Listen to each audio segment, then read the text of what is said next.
These are the ruins of Castle Acre Priory in Norfolk.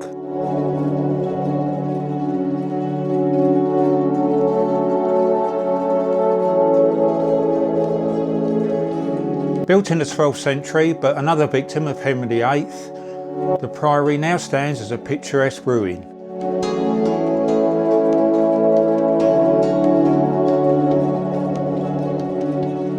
But there is one thing that you'll only notice when you see it from the air.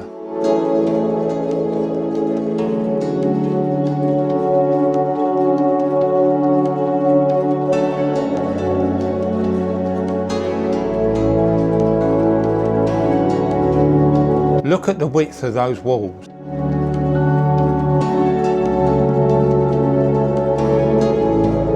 How are they still standing?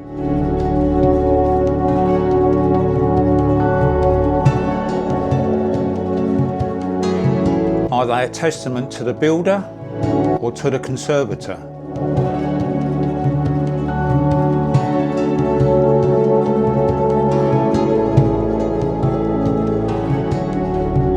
I'll let you decide, but for now just sit back and enjoy the scenery. And thank you for watching.